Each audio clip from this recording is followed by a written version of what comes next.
sejam todos muito bem-vindos ao ApexCast, o podcast oficial da Apex Brasil. Se você é novo por aqui, muito prazer, eu sou a Luíta, sou comunicadora, sócia fundadora da Ayla, uma empresa de comunicação, e também apresentadora do reality show de empreendedorismo Shark Tank Brasil. Nessa temporada do ApexCast, a gente está falando sobre os erros e acertos de empresários brasileiros que exportam e internacionalizam os seus negócios.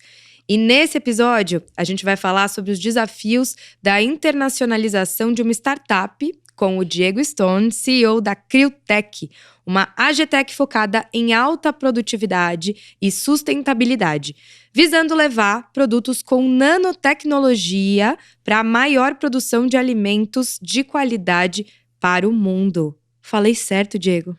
Certíssimo, Luíta. Só essa introdução já achei super complexo. Seja bem-vindo. Obrigado, Luíta. Isso sem entrar em detalhe no que faz a tecnologia, o que é a parte mais, vamos dizer assim, técnica do produto, né? Então, a gente tenta sempre trazer de uma forma mais didática e mais clara, né? Com algumas comparações e tal, até brincando que a gente é como se fosse um biotônico fontoura vitaminado para plantas, trabalhando com todas as culturas de A a Z. Amei isso, adorei essa relação. Bom, gente, para quem não sabe, né, o setor de AgTechs se expandiu significativamente nos últimos 2 anos, especialmente. O volume de investimentos chegou a 126 milhões de reais só em 2021 no Brasil. As AgTechs são um modelo de startup que se definem como empresas que buscam soluções inovadoras no agronegócio, através de novas tecnologias que são aplicadas ao campo. Então, aproveitando, já deixa seu like, se inscreve no canal se você estiver no YouTube, ativa o sininho para as notificações e compartilha com quem você acha que vai curtir esse assunto aqui, esse papo que eu e o Diego vamos bater agora. Bom, Diego, então conta pra gente um pouquinho mais sobre esse produto e a sua relação, né? Como que você chegou a ser o CEO da Criotech? Bom, falando um pouco da tecnologia nossa da Crio, a gente desenvolveu, e está aqui um pouco a lógica do produto, né? Isso aqui que é um produto já comercial, tá? Não é nem amostra, nem nada. Uhum. A gente desenvolveu nanopartículas, né? Ou seja, umas bolinhas muito pequenas, de 3 a 5 nanômetros de diâmetro, que atuam como catalisadores de alguns processos metabólicos dentro da planta. Então, essas nanopartículas de carbono orgânicas, né? Elas vão auxiliar na fotossíntese, auxiliar na absorção de nutrientes, abrindo a boca da planta, por isso um pouco a analogia lá com o biotônico, e também aumentar a resistência da planta a estresses, principalmente estresses abióticos, como seca, altas e baixas temperaturas, geadas e assim por diante. E a minha história um pouco dentro da Criotech começou em 2018, apesar da pesquisa já ter começado lá atrás, em 2015, dentro da Universidade de Brasília, com o professor Marcelo Rodrigues e toda a equipe nossa de pesquisa, os alunos dele, né? Eu fui entrar no grupo em 2018, porque eu estava na Universidade de Stanford fazendo uma pós em inovação, um programa chamado Stanford Ignite. Que legal. Em que a gente tinha que levar uma chamada Venture Idea, né? Um projeto como se fosse um projeto de startup, né? Só que eu não tinha nenhuma ideia naquele momento.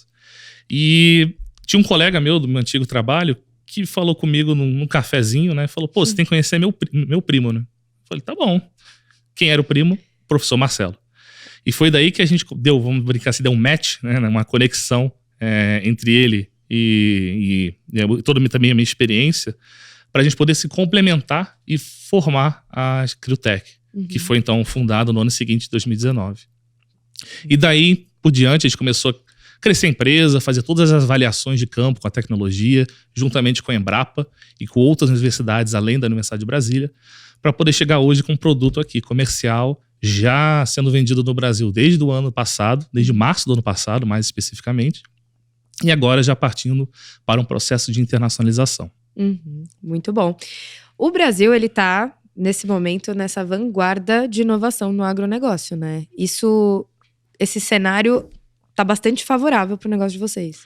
Não, com certeza.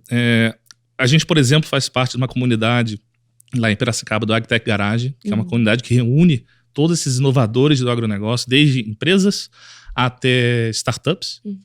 E a gente pode ver que ter um ambiente muito mais propício à adoção dessas tecnologias.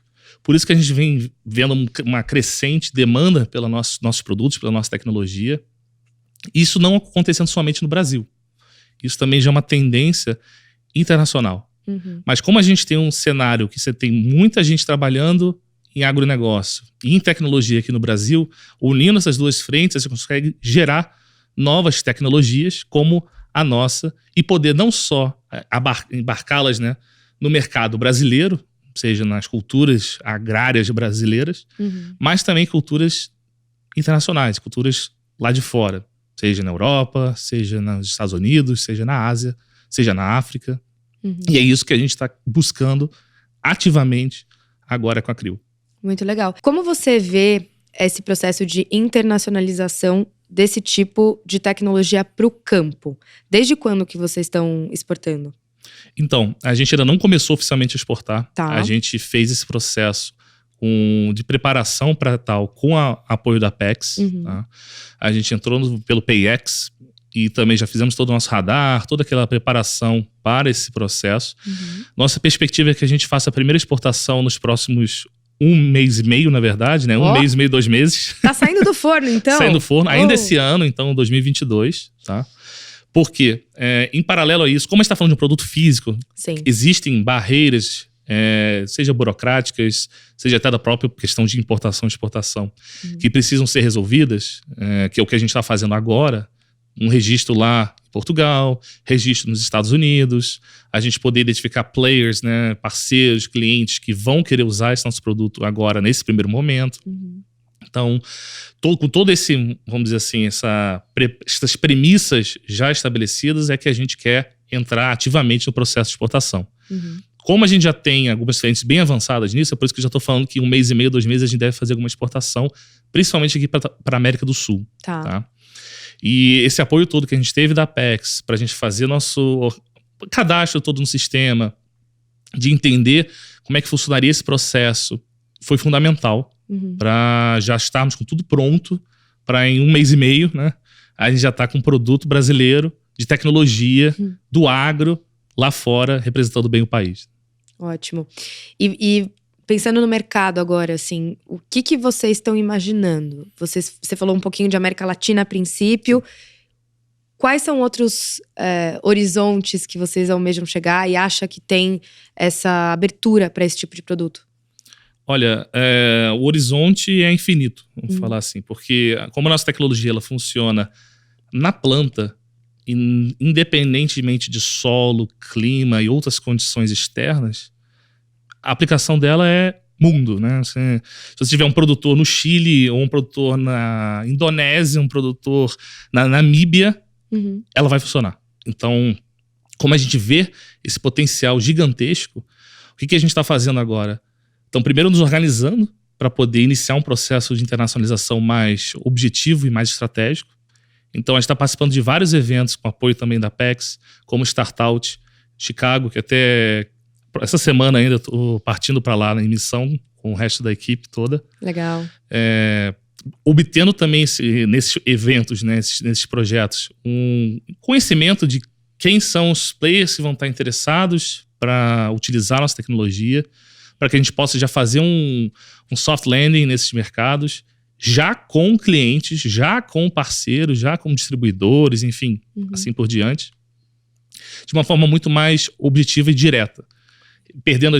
Evitando perdas de tempo, evitando frustrações e erros.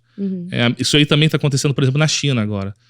A gente está com uma parceria muito grande, também com a Apex lá na China. Então, a gente já meio que uma figurinha marcada aí na Apex. A gente já participou, sei lá, de quantos projetos com a Apex. África do Sul, Coreia, China, Estados Unidos agora. Enfim, é uma série de projetos. Dubai também, a gente esteve na Jitex ano passado. Boa. E todos esses trabalhos, né, em conjunto com a Apex, nosso foco sempre foi entender esse landscape, desse cenário, desses países específicos ou regiões, de uma forma que a gente já pudesse identificar esses parceiros e, com o apoio da Apex e dos representantes locais dela, poder dar um kickstart, né, um chute inicial nesse processo de internacionalização. Então, é isso que a gente já está fazendo agora para os Estados Unidos, né, até com a saída lá para Chicago. Nosso objetivo é, já com os players que a gente já contactou através da Apex, já iniciar um projeto de expansão para os Estados Unidos, que é um mercado gigantesco, maior que o brasileiro em volume de transacional. Maior que o brasileiro, inclusive? Sim. Uau! O mercado americano é gigantesco. Você tem... Ele é um dos maiores produtores de algumas culturas mundiais, assim como o Brasil. Sim. Mas também muitas culturas de valor altissimamente agregado, né? Sim. Coisas do tipo nozes, lá na Califórnia, citros, o próprio vinho, eles têm muito lá também na Napa Valley. Milho, trigo, eles são esses grandíssimos produtores. E além de outras culturas aí que estão até em emergência, como cannabis. Sim. E assim por diante. Então, a nossa ideia é, com esse pezinho lá no mercado americano, a gente podendo identificar esses players, esses parceiros, e já ter uma noção do como é que precisa estar lá para poder operar, ou seja, quais são as... Legislação mesmo, coisa até mais burocrática do que de networking, né? Legislação. Quais são os melhores estados para você estar lá presente? O que são a parte mais de fiscal? Entendendo esse esquema, né, todo e essa estrutura, e é isso um dos pontos que a Apex está trazendo também para a gente, não só, tá bom, conhece o A, B e o C, mas também entende o que você precisa para poder fornecer para o A, B e o C, é crucial. Então, todos esses eventos que a gente está participando com a Apex, eles vêm trazendo essa informação, eles vêm nos apoiando. A gente está também nesse momento lá na China, eu até ia falar um pouco disso, numa feira da China International Import Expo, como uma startup de destaque lá na feira, muito por conta da Apex Brasil e de quem está lá apoiando a Apex, que é a Stella Shen. Vamos também estar semana que vem na China High Tech Fair, representando o Brasil, novamente com o apoio do pessoal da Apex Brasil, da embaixada lá de Pequim também. Então, olha só, vem sendo uma exposição internacional muito grande. Que incrível. De todos os continentes quase do mundo. Sim, e você acabou de voltar de Portugal, né? Voltei ontem. Voltou ontem. Você tá fresquinho aqui. Sim. Voltei ontem. A gente esteve lá em Portugal. Até encontrei com o pessoal da Apex lá no Web Summit. O pessoal da Apex também vai estar lá em Chicago. Então foi até legal conhecê-los pessoalmente, legal. né? E a gente esteve lá um pouco porque ano passado a gente ganhou uma competição internacional de inovação. O Tech Innovator, que é uma competição da KPMG. A gente foi o ganhador, representando o Brasil nessa competição. Que legal. Então, 17 países, ganhamos a competição. E esse ano fomos para lá como jurados, né, da competição. Uau! E também participamos do Web Summit como convidados de honra, né, de destaque. E VIPíssimos. Que bacana! Pudemos um pouco mais aprofundar e fazer networking. Também nesse foco da internacionalização. Muita gente da Europa, muita gente dos Estados Unidos. E muita gente que ficou abismadíssima com nossos resultados, né? Até um pouco antes daqui, da nossa começo aqui do podcast, eu mostrei um pouco para a Luíta. Não sei se os convidados vocês vão ver, mas um pouco dos nossos resultados nas plantas. Não, gente, é incrível. Tamanho das melancias, tamanho dos tomates, enfim. A maior produtividade, o maior retorno para o produtor rural. Nossa, um rendimento absurdo, né? Absurdo. E o que me chamou muito a atenção também, Diego, é o tamanho, né? Porque você falou que a gente tem aqui, para quem tá ouvindo a gente em formato podcast, né? A gente tá com uma garrafinha aqui, depois vocês podem acompanhar no YouTube. Aliás, se inscrevam no canal do YouTube, por favor. Ativem o sininho, deem like, compartilhem. E aproveita para ver o produto aqui que o Diego trouxe pra gente, porque é uma garrafa de 250 ml que você falou que rende quanto? 5 hectares em média, né? Então, gente, e até isso para exportação é excelente, não, com né? certeza. Né? Você está falando de um produto que é bastante concentrado, né? Então isso facilita também o volume, né, para exportação. Totalmente. Você enviar 100 litros disso, você está cobrindo uma área gigantesca para um padrão europeu, né? Claro. Então, como a gente fala novamente de nanotecnologia, a atuação dela você usa ela em pequenas quantidades. A dosagem no litro lá que você vai aplicar na planta, fazer a pulverização, a gente está falando de 100 miligramas por litro. Nossa. Então você tem 100 miligramas do princípio ativo a cada litro de água, que é basicamente água e arbolina que tem aqui, que é a nanopartícula. Tá. E aí com essa arbolina, você consegue cobrir áreas gigantescas, que é o que a gente já está fazendo aqui no Brasil, né? Ô Diego, agora você está na empresa desde 2018, como você comentou, e vocês vão agora então começar esse processo de exportação, né? Tá super saindo do forno, como a gente brincou. E nesse tempo que você esteve, desde o início das pesquisas, qual foi o maior desafio que vocês tiveram até agora? E se vocês cometeram algum grande erro, assim, que deu uma atrapalhada nessa jornada? Olha, o maior desafio sempre foi achar parceiros de sucesso, né? Ou seja, parceiros que pudessem levar a gente a ter um sucesso. E o maior erro foi ter tido parceiros errados. Então, essa mesma lógica, né? A gente conheceu a Apex tardiamente, vamos falar assim, né? A gente conheceu a Apex somente no ano passado. Que foi só quando... Foi em 2021 que a gente começou a participar dos processos, né? Da Apex, isso lá para maio, junho, que o primeiro processo que a gente participou foi o da China, da China Brazil Innovation Week.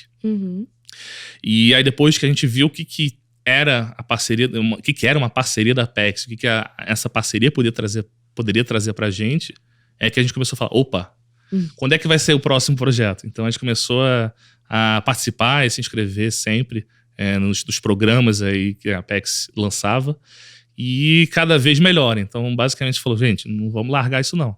A gente achou alguém de peso, né, que tá vendendo a gente, tá levando a gente para fora e tá querendo trazer mais potencial para a Cryotech, para toda a nossa inovação e nossa tecnologia. Não vamos largar de mão, não.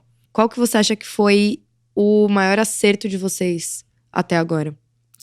Olha, o nosso maior acerto foi a gente ter botado a cara a tapa, eu acho. Em que sentido? Você pode perguntar. Eu acho que a gente ter colocado a Cryotech, a nossa tecnologia, em evidência, sabe? A gente ter tido essa iniciativa de partir para fora, de buscar esses parceiros, encontrar a Apex, encontrar outros parceiros que também nos apoiaram bastante, né? Nessa competição, por exemplo, internacional da KPMG. Esses outros parceiros também que agora estão nos apoiando aqui mesmo do Brasil, seja em comercialização, seja na parte toda de distribuição. Então, mas isso só aconteceu porque a gente falou, vamos para partir adiante, não vamos ficar esperando de braços cruzados. Sim. Então, acho que ter essa iniciativa de buscar agora com cautela, né, com, vamos dizer, parcimônia, né, você fazendo uma análise de quem é quem nessa história, foi, acho que é a grande virada de chave para a Cryotech. Porque senão a gente teria uma tecnologia revolucionária e inovadora que ninguém conhecia. Claro. Então, na teoria da inovação é uma invenção com aplicação comercial. Se a gente só tivesse uma tecnologia que não tivesse aplicação comercial nenhuma, de nada serviria para trazer inovação para o mercado do agro, né? Sim. E qual foi, assim, o momento, a viradinha de chave, assim, que vocês decidiram que exportar era o momento? Como que vocês... Porque você falou que é bem recente, né? Esse contato, por exemplo, com a Apex se deu no último ano. Quando que foi que isso falou assim, não, a gente precisa tomar essa iniciativa e dar espaço? Olha, quando a gente teve esse primeiro contato com a Apex no ano passado, a gente estava bem, ainda sem conhecimento nenhum, ignorante mesmo quanto ao mercado internacional. A gente começou a ter essa noção maior durante esse período, principalmente do meio do ano 2021 para cá. E a gente tomou essa iniciativa mesmo de falar, gente, vamos olhar com força o mercado externo. Eu acho que a partir da crise que surgiu da guerra Ucrânia-Rússia. A gente viu ali uma oportunidade gigantesca. Porque, a gente estava falando de uma tecnologia que é produzida 100% no Brasil. E naquele momento a gente estava com um problema muito grande de supply chain, né? Então muitas das nossas matérias-primas e do mercado agro, não as nossas, né? Mas do mercado agro em geral, insumos, vinham da China, vinham da Rússia, e esse mercado mundial estava um mercado bem em crise, né? Isso não aconteceu só no Brasil. Sim. Isso aconteceu lá fora, aconteceu nos Estados Unidos, aconteceu na Europa. Então, se a gente tivesse como aproveitar esses momentos de crise, né, vamos dizer assim, e levar essa nossa tecnologia, que é uma tecnologia que vai partir do Brasil, um país maravilhoso, pacífico e calmo, que não está envolvido em nenhuma dessas problemáticas geopolíticas internacionais. Sim. E garantir ao cliente, seja um produtor, uma produtora lá nos Estados Unidos, no Canadá, em Portugal, na França, de que ele vai ter sempre uma garantia de fornecimento, e isso trazer mais divisa para cá, para o país, e garantir também para a gente uma maior segurança quanto à nossa rentabilidade, foi aquele momento que a gente fez aquelas contas de padaria mesmo no papel e falou, faz sentido, né? Por que não? Então vamos aproveitar tudo isso que a gente já aprendeu com a Apex, e agora já estamos participando de programas, vamos dizer, mais maduros, né, com a Apex, como Startout e tal, e vamos partir para frente. Vamos adiante, vamos levar essa tecnologia para fora, vamos terminar o registro no radar, vamos fazer, enfim, tudo que for necessário para garantir que a gente já, a partir de 23, a gente já tenha um volume já interessante de exportações e que isso só cresça cada vez mais. Show. E você tinha comentado da questão da fiscalização, né, que é uma questão super importante nesse processo de exportação. É o maior desafio esse? Quais são os desafios que vocês estão vendo agora, assim, que estão tendo que resolver? Então, acho que esse primeiro desafio de registro, né, é um dos mais importantes. Ainda mais porque sem ele você não consegue fazer nada, né? Sim. Então ela é a primeira barreira, né, a primeira porta. Apesar de que, como a gente está falando de uma tecnologia orgânica, uma tecnologia que não é um pesticida, não é um fertilizante, ela é bem mais simples, né, vamos dizer assim, a parte toda não é tóxica, não tem nenhum problema, é biodegradável, então tem várias características, atributos que facilitam esse registro. Então o que a gente está fazendo agora? Com autoridades locais, como nos Estados Unidos agora, a gente já está com um projeto em andamento com o próprio USDA americano, lá na Califórnia. Tanto que depois do Startout eu vou descer lá para a Califórnia para acompanhar esses trabalhos sendo feitos na Universidade da Califórnia em Riverside. Legal. Isso já vai ser basicamente o trabalho que a gente precisa para chegar para o próprio USDA, que faz o registro, né, que está lá fazendo o trabalho, para garantir o nosso, vamos dizer assim, receber uma carta e um número, né, de registro da tecnologia para o mercado americano. A mesma coisa está fazendo lá em Portugal. Então a gente já está com o processo em andamento para ter o registro do produto para o mercado europeu, não é nem português, europeu em geral. Então, acho que a primeira barreira é essa, né? E a segunda barreira, que não é bem uma barreira, mas na verdade, vamos dizer assim, uma necessidade, é cliente, né? Seja um cliente direto, um produtor, né? Uma cooperativa, uma associação de produtores, alguma coisa assim. Ou um distribuidor, ou um revendedor, ou uma própria cadeia de retailer, né? De varejo, né? Um mercado, né? Que é o que a gente também está vendo em Portugal. Então, nesses dois pontos, a Apex está conseguindo ajudar a gente bastante. Né? Seja em entender como é que é a burocracia para esse mercado. Então, no Startout agora, o nosso mentor está nos ajudando bastante nisso, né? De entender, legal, esse registro com o USDA vai ser suficiente para os 50 estados americanos? Ou tem alguma legislação estadual, um asterisco lá na legislação que você precisa também disso, ter um registro para aquele estado. Então, eles estão nos apoiando nisso, né, nesse sentido. E no outro, acho que é o mais claro e o mais evidente, é na busca de parceiros para o consumo, né, e o uso da nossa tecnologia. Sim. E vocês percebem muita diferença entre os países, assim, nesse sentido? Sim, gigantesca. Só uma comparação, um efeito de comparação. Dubai, os Emirados Árabes, por exemplo, o uso do produto lá, o registro é 10 milhões de vezes mais simples do que, por exemplo, a União Europeia. É mesmo? Sim. Cada país tem sua idiosincrasia, ainda mais no tangente à agricultura, você tem vamos dizer assim, um espectro muito grande de complexidade para a adoção. Então, eu diria que a União Europeia é o mais complexo, né? Porque também é o mais avançado em legislação. E aí você vai descendo nessa escala para os Estados Unidos, para o próprio Brasil, e aí você vai chegando em alguns países que são bem mais simples e diretos, como é o caso de alguns países árabes, né? Então, tem uma diferença bem grande. E também tem uma diferença muito grande no cliente final. A persona do cliente final é muito diferente. Então, só porque o cara é agricultor aqui, não significa que ele seja igual a um agricultor nos Estados Unidos, que um agricultor na Alemanha. Então, essas pessoas têm preocupações diferentes, essas pessoas têm interesses diferentes. Para eles, talvez o mais interessante, por exemplo, num país árabe que o nosso produto não seja só o aumento de produtividade, seja a resistência à seca. Porque não precisa nem entrar em detalhes, né? Sim. Do clima como é lá. Ou, no caso da União Europeia, seja a qualidade. E mais até que a produtividade. Então, cada um tem, por conta das questões do mercado local que eles estão inseridos, uma preocupação e um interesse diferente. Como a nossa tecnologia ela tem meio que um ar meio de coringa, né? Porque ela atua em diversas frentes ao mesmo tempo. Isso é bom, porque você consegue, de uma forma ou outra, cobrir essa necessidade desse player local. Sim, aí você tem uma necessidade de adequação comercial, né? Sim. Que tem que entender bem isso, né? Exatamente. Que é meramente, como a gente está falando que o produto em si atua em qualquer planta, né? O que a gente tem que entender é dosagem, modo de aplicação.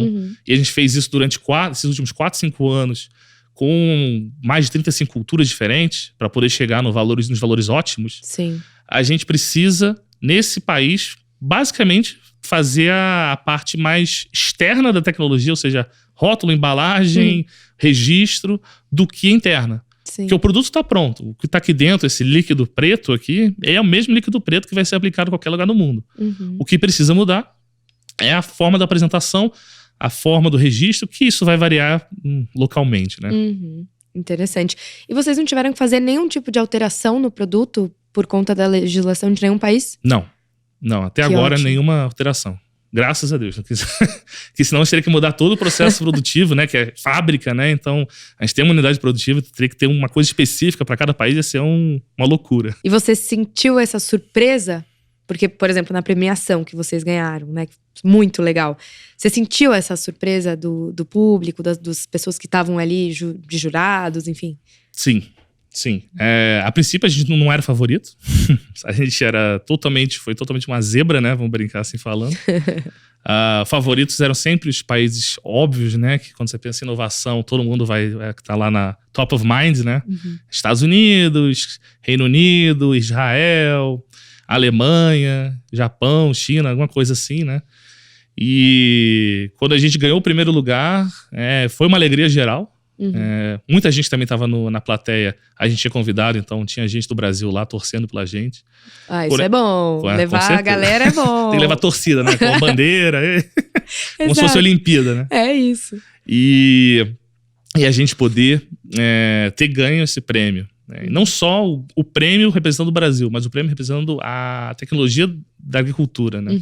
Porque, novamente, a competição era de tecnologias em geral. Sim. O segundo lugar, por exemplo, ficou com uma tecnologia para redução de perdas de água através de ondas sonoras em tubulações. Olha. É bem diferente, né? Então, o terceiro lugar foi uma outra empresa lá de tecnologias de inteligência artificial. Então, foi bem genérico, foi bem eclético, vamos falar assim, essa competição. Que legal. Isso agrega ainda mais valor, né? Com certeza. E a gente poder voltar um ano depois, mais maduro, tendo crescido 7 vezes o faturamento da empresa, já com o processo de internacionalização em andamento. Sim. Com outra cara da empresa, com outras nanopartículas já em registro agora no Brasil, além dessa aqui, né? Já está com outros produtos já para registro e patente, além disso. A gente já chegou com vamos dizer assim, outro nível de maturidade. E a gente foi percebido também com outro nível de maturidade, que também é mais importante ainda. E tendo sido jurados no evento, várias pessoas vindo atrás da gente já querendo falar, tem aqui um player interessado que quer falar com você, que quer levar isso para o Reino Unido, que quer levar isso aqui para a Dinamarca, que quer levar isso aqui para a Alemanha. Então, foi muito bom, está sendo muito bom.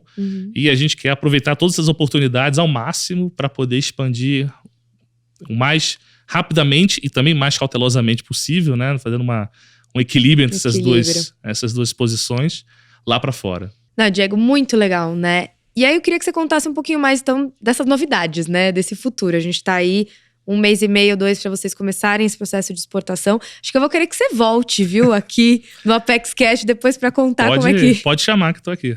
Não, vai ser demais. Estaremos torcendo por vocês.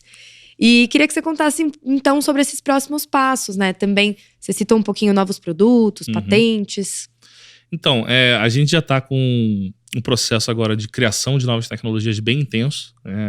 Eu gosto de brincar que a equipe com a Karime, né, que é a nossa CTO, o Marcelo, que é o nosso...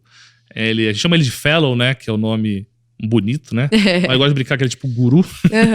Guru tecnológico, o professor Marcelo. Então, eles estão trabalhando muito nessas gerações de novas aplicações, né? Já estamos com também projetos de parceria com mais de 10 universidades aqui no Brasil. Uau! Que cada um desses projetos vai gerar mais tecnologias, mais patentes. Então, a nossa perspectiva é... Já temos produtos no pipeline para lançar pelo menos 2 produtos por ano até 2026. Tá? Uau! Isso porque a gente também está sendo cauteloso. Então, vai ser um lançamento com estratégia, um lançamento também com a parte comercial alinhada. Não dá para você sair gerando tecnologia e sair botando no mercado sem nem estudar a aplicação, estudar em que mercado você vai inserir o produto, né? Sim. Então, essa é um pouco da nossa lógica, do nosso P&D, é um trem-bala, um Shinkansen japonês correndo. E a gente está, com o nosso lado mais estratégico e comercial, organizando como vamos fazer esse lançamento, com produtos para algumas áreas específicas, com produtos para outras áreas que a gente nem está mexendo ainda, por exemplo, com a arbolina. E isso é um pouco da lógica do nosso P&D, tá? Isso também vai estar bastante alinhado com a lógica de exportação. Então, muito provavelmente, quando a gente lançar aqui no Brasil, a gente também vai fazer esse lançamento lá fora. Então, vai ser alguma coisa concomitante nesse sentido. E a ideia é que, com essas novas inovações nos próximos anos, né, a gente já com essa presença internacional, a gente possa fazer mais do que um soft landing lá fora, a gente possa fazer um hard landing mesmo, tendo presença lá, escritórios lá para a Europa, para North America, para Ásia, e assim a gente, de uma certa forma, possa já ter uma proximidade cada vez maior com esses mercados e também uma adoção cada vez maior nessas áreas rurais de cada um desses países. Né? Incrível. Vocês estão em quantos colaboradores hoje? Hoje somos 13 colaboradores.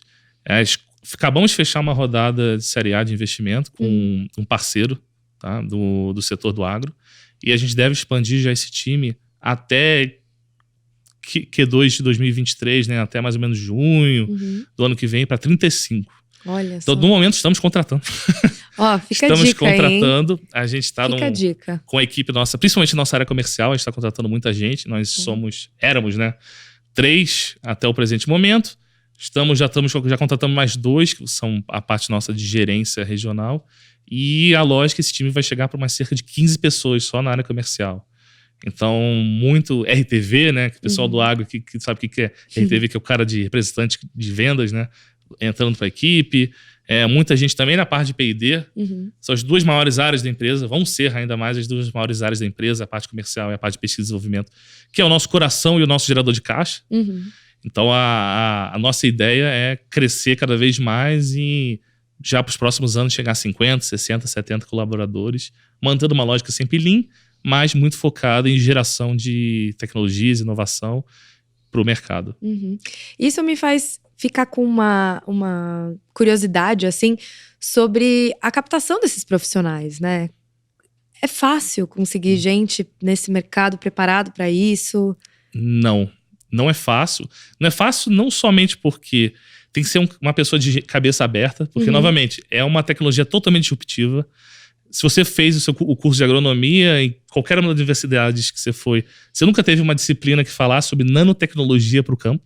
Pois é, ainda, hein? Ainda. Eu espero que seja a próxima implementação. Um exemplo de um lugar que já está implementando. O Senar, aqui de São Paulo, já tem, as disciplinas de agricultura orgânica do Senar, já estão usando a arbolina como insumo básico para as disciplinas. Que então, bom! Um comentário aí de uma primeira aplicação em ambiente até de ensino. Ótimo. Aqui com o pessoal do Senar São Paulo. E aí a nossa lógica é para achar esse profissional, primeiro tem que ser um profissional de também um perfil inovador. Sim. Não pode ser alguém arraigado em conceitos antigos, arcaicos, que as coisas funcionam dessa forma. Não funcionam. Ainda mais com o nosso produto, porque ele tem uma lógica bem totalmente distinta. E é um mercado muito competitivo. Ainda mais quando você vai para algumas regiões do Brasil, quando você vai procurar, por exemplo, um gerente de vendas ou alguém desse perfil, tem muita competição.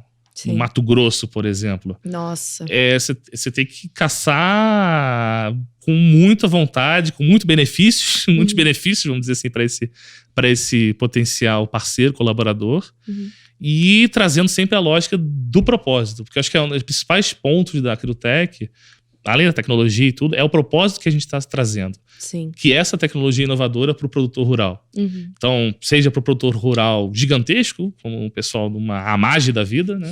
Seja para o José das Couves, que mora lá no interior da Bahia, que tem meio hectare, menos de meio hectare, que vai ter acesso a essa tecnologia também. Então, a nossa lógica é garantir o acesso de uma tecnologia brasileira, né, a todo produtor rural, seja ele um cara gigantesco, seja ele um cara pequenininho, mas de uma forma que a gente possa impactar a todos com uma tecnologia sustentável e de resultado para o produtor. Nossa, eu fico imaginando a receptividade disso, né? Assim, porque a gente, quando vê as fotos, né, que você me mostrou, por exemplo, é impressionante, né? Os resultados e tudo mais. Como é que o mercado vê isso, assim? Também é outra curiosidade que eu fico. Vocês sofrem algum tipo de preconceito? Sim, completamente. A gente, a princípio, é um mercado muito conservador, né? Porque até pela própria lógica de como é que funciona, né, a questão da cultura, é algo demorado, então tem muito risco de perdas. Imagina que acontece uma seca louca no meio do caminho, o cara perde tudo que plantou. Então, tem sempre o mercado tem sempre um pé atrás com qualquer renovação. Então, a gente enfrenta, naquele primeiro momento, um ceticismo, mas que é um ceticismo comum do mercado. Mas assim que você quebra esse ceticismo, mostrando o resultado na cara do produtor, você sai de um cenário cético para um cenário de quase que ele vira seu melhor amigo, né? Então é muito divertido. Imagino. Ver isso. E às vezes você tem uns depoimentos até que você tem vontade até de chorar. Tem um cara que, por exemplo, ia perder a área toda dele de produção, falou que já ia perder o carro e a casa ia ficar hipotecada e tudo isso. E usando a nossa tecnologia, ele conseguiu colher e pagar todos os custos dele, enquanto os vizinhos todos dele da região perderam tudo por conta de seca. E foi um caso agora em Santa Catarina, nessa última safra, que teve uma seca lá braba, daquelas brabas, históricas. Para finalizar, eu queria se você conseguisse, assim, dar algum conselho para quem quer empreender em Agetex, quer exportar nesse setor, assim, do que você tem sentido. Tem viajado muito, conhecido muita gente, né? Então, conselho que você tem para dar. Olha, acho que o principal conselho que eu daria, principalmente para a Agitech, é paciência. É um mercado lento, não é um mercado de fintech que em 2 minutos você está lá com um aplicativo e alguém está comprando. É um mercado que tem uma adoção que demora um pouco mais, mas assim que você começa a ter adoção, é um mercado mais fiel. Então, tenha essa vontade de continuar seguindo adiante, mostrando o que é o que você está trazendo de benefício para o cliente final, seja o cliente final seja o produtor, seja alguém na cadeia do agro em geral, seja o consumidor final. E se você estiver buscando a internacionalização, pense em 2 pontos, né? O primeiro é o impacto ambiental e social e econômico. Então, o que você está trazendo de impacto para um produtor ou para um cliente, um consumidor final, aqui do Brasil, lá fora, nos Estados Unidos, na Índia, na China, enfim, onde quer que seja. E deixe isso bem claro. Seja um impacto de menor preço, menor custo para esse cara, seja um impacto de maior benefício ambiental, seja um impacto de comodidade, de facilidade. Enfim, você tem que deixar bem claro em que você está impactando, em que dor você está impactando para aquela pessoa, para aquele seu alvo, né? E terceira sugestão se você está pensando em internacionalizar, busque a Apex. Se inscreva nos programas da Apex. Não foi combinado, tá? Não foi combinado. Não foi um mexer combinado esse. Foi espontâneo. Mas busque mesmo, porque pra gente foi muito importante, desde o princípio, né, desde o ano passado e esse ano ainda mais, porque a gente já está no processo mesmo, então a gente está já bem ativo nessa busca, de você entender o cenário que você quer estar botando, você está mergulhando, e você saber onde é que estão os tesouros, né, nesse meio desse oceano, e onde é que estão os tubarões que você tem que dar uma olhada e uma escapada às vezes. Então, e a Apex está aí sempre apoiando a gente, o pessoal da Apex está no nosso coração. Até encontrei com eles lá em Portugal, e aí dei um abraço, eles conhecer pessoalmente, foi muito bom. Bom. E vou vê-los agora também lá em Chicago, no Startout. Eu acho que aproveitar essa oportunidade que a gente tem é gigantesca, né? Às vezes a gente fala que aqui no Brasil a gente não tem tantas oportunidades, mas olha aqui, ó. Tem uma gigantesca aqui. E o que você precisa para chegar nela? Se inscreve, mostra o que você está trazendo, mostra o impacto, essa tecnologia, essa inovação que vocês estão criando. E bola para frente. E quando conhecer o pessoal do Apex aqui no Brasil, seja quem for aqui no Brasil, lá fora, os representantes deles, vai ser um sucesso. Boa. Muito obrigada, Diego. Obrigado, Leite. Adorei conversar com você, aprendi Igualmente. muito. E eu legal. vou contar com esse convite, tá? Pra retornar aqui. Não, gente, tá registrado, hein? Fica a dica aí, a próxima temporada não vão ser erros e acertos, vão ser só acertos. Opa, se Deus aí quiser. você vai estar aqui contando da sua experiência. Contemos. Parabéns Obrigado, pelo trabalho. Obrigada a você. Bom, gente, foi super inspirador, né? Eu tenho certeza que quem nos ouviu, nos assistiu, deve ter gostado bastante. E também, como vocês viram, como o Diego falou, a Apex pode te ajudar a tornar esse processo de internacionalização muito mais fácil, né? Com apoio, planejamento. Então, se você quiser saber mais, acesse o site apexbrasil.com.br. Aproveitando, faço aquele pedido para você que está nos ouvindo pelas plataformas de podcast, que avalie o nosso episódio, o nosso podcast. Quem estiver pelo YouTube também, se inscreva no canal, ativa o sininho, compartilha com quem você acha que vai gostar desse conteúdo, faz seu comentário e siga a gente também nas redes sociais, @ApexBrasil, no Instagram e no LinkedIn. E no próximo episódio eu trago para vocês mais uma história de brasileiros que estão aí conquistando o mundo. Um beijo, pense grande, pense Brasil!